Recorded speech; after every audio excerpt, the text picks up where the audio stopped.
Welcome back. So we're having a conversation on the couch now that is absolutely relevant and something that I think is so powerful and impactful. I cannot wait to share the story with you. Second Chance is an organization that focuses on giving people exactly that.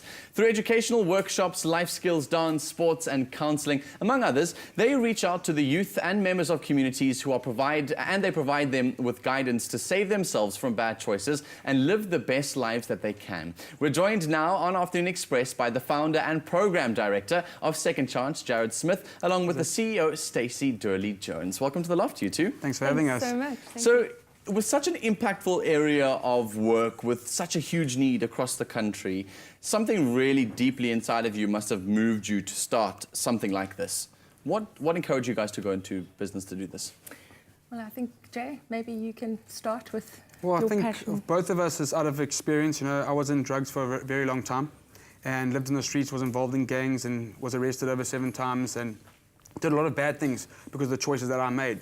And coming through that experience, I realized that I wanted to help people not go down the same road I went down and also be available to people to help them, because I also wanted people around me to help me, and there wasn't programs available or stuff like that for me. So we wanted to design something where there's a program available for people to necessarily help them. Okay, stunning. And I think, you know, obviously my passion is horses, and they took me through my own personal journey of healing through quite a traumatic childhood. And I think when Jared and I got together, you know, given his experience and my experience with the horses and actually pulling that together into a program became very, very powerful.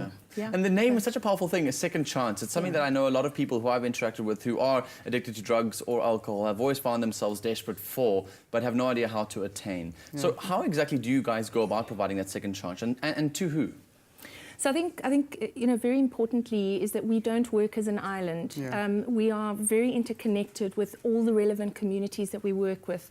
So right throughout the Western Cape, we are intimately involved with each organisation who selects people onto our program. There's a continuum of care, because we realise you can't just pop someone into a program and expect after 8 weeks that they're going to be perfect. Healed, Absolutely, that's you know, there's no silver bullet. Okay. So the caregivers attend the programs and you know, where they can. We have impact reviews that we are obviously donor based. So we need to show that impact, which is very important for us in terms of statistics as well. Okay. So You guys are obviously operating outside of the Western Cape as well, but I know there's a big focus in the Western Cape, and you've particularly honed in on the youth. Is it because you guys are trying to get prevention in, or are we seeing a lot more young people engaged in alcohol and drugs and gangsterism than we've ever seen before, and there was a need now for this? I think it's a bit of everything. If you look at stats, kids from the age of about 8, 9 are experimenting with drugs in the Cape Flats, so it's quite raw. And what we're trying to do is we're trying to encourage and inspire the kids of today so the next generation of youth are ready to stand up and fight and make good choices. So we want to invest into people's lives so that we can see their potential, so that in like 10, 12 years' time, we see a difference in our country. So it's more about, you know, investing into the youth's life to give them the right skills to make good choices. Tell me a bit about this equine therapy, because I've never heard of it involved in drug and alcohol. I think much of the drug addicts I know would have been like, oh, horses, are you kidding me? You know, give me the hard stuff. Tell me about how this therapy works. Absolutely, and it's incredibly moving. So I think the key thing here in terms of horses is that they have no agenda. Okay, and they reflect your non-verbal communication 100%. Most of our communication is non-verbal, but we focus on the verbal. Horses don't understand that.